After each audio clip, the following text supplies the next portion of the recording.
అందరికీ నమస్కారం. కూటమి ప్రభుత్వం అధికారంలోకి వచ్చిన తర్వాత ఎన్నో అంశాల్లో గణనీయమైన మార్పును తీసుకొచ్చింది. పరిపాలనలో, అభివృద్ధిలో స్పష్టమైన మార్పు కనిపిస్తుంది. పరిశ్రమలు, రోడ్లు, మౌలిక వసతుల కల్పనలో, అమరావతి నిర్మాణంలోనూ దూకుడుగా వెళుతుంది. సంక్షేమం సైతం ఒక్కొక్క హామీని పట్టాలెక్కించే పనిలో కూటమి ప్రభుత్వం ఉంది. చంద్రబాబు గారు, పవన్ కళ్యాణ్ గారు నేరుగా ప్రజల్లో ఉండడమో లేదా ప్రజా ప్రయోజన కార్యక్రమాలతోనో ప్రజలకు దగ్గరగా వ్యవహరిస్తున్నారు. అయితే ఇదంతా మళ్లీ కూటమిని తిరిగి అధికారంలోకి తెస్తుందా అంటే ఖచ్చితంగా చెప్పలేని పరిస్థితి.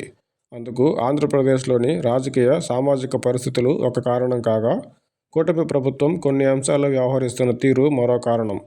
2019 ఎన్నికల్లో టీడీపీకి కేవలం 23 సీట్లు ఇచ్చేంత తక్కువ పనితీరును 2014-19 మధ్య చంద్రబాబు గారు చూపారా అంటే కాదు కదా. అలాగే 151 స్థానాలు ఉన్న వైసీపీ గత ఎన్నికల్లో కేవలం 11 సీట్లకే పరిమితమవుతుందని ఎవరైనా ఊహించారా? 2019 ఎన్నికల్లో టీడీపీ ఓటమి, 2024 ఎన్నికల్లో వైసీపీ ఓటమిని గమనిస్తే ఓటమికి అభివృద్ధి చేయలేదనో లేక మరింత సంక్షేమం వస్తుందనో కేవలం కారణాలు మాత్రం కాదు.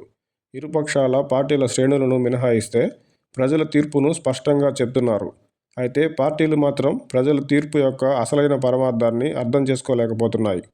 అధికారం మద్దతుతో విచ్చలవిడి దోపిడీని, భారీ అవినీతిని, నేతల దౌర్జన్యాలను, అక్రమార్కులకు అండగా ఉండడాన్ని విజ్ఞత గల సామాన్య ప్రజలు చేదరించుకుంటూ ప్రభుత్వంలో ఉన్న పార్టీని గద్దె దింపుతున్నారు. కేంద్రంలో నరేంద్ర మోదీ గారి ఆధ్వర్యంలో వరుసగా 3 సార్లు బీజేపీ అధికారంలోకి రావడాన్ని గమనిస్తే ప్రజల నాడి ఏంటో ఇట్టే అర్థమవుతుంది.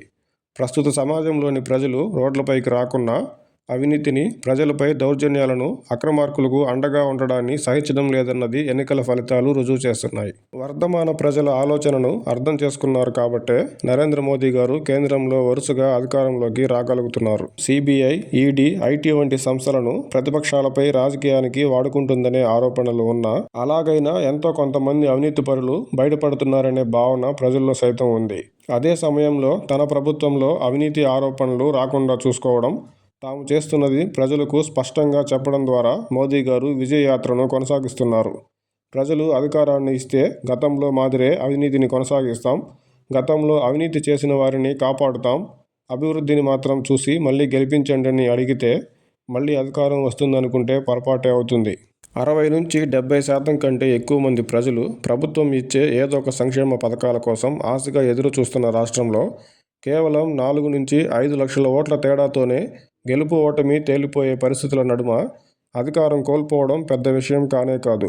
అందుకే కూటమి ప్రభుత్వం అభివృద్ధి కనిపిస్తుంది, సంక్షేమం వస్తుంది అంటూ అవినీతిని అలాగే కొనసాగిస్తూ అక్రమార్కులను కాపాడుకుంటూ పోతే మళ్లీ అధికారం కష్టమే అవుతుంది. కూటమి తిరిగి అధికారంలోకి రావాలంటే మాత్రం రాజకీయ కక్ష సాధింపులు అనుకుంటారని, అవినీతి పరులను వదిలేయకుండా, రాబోయే ఎన్నికల్లో ఖర్చులకు మించి వందల కోట్ల అవినీతికి పాల్పడకుండా, క్లుప్తంగా చెప్పాలంటే కేంద్రంలో బీజేపీ అనుసరిస్తున్న రాజకీయ వ్యూహాన్ని రాష్ట్రంలోనూ కూటమి పార్టీలు అనుసరించాలి.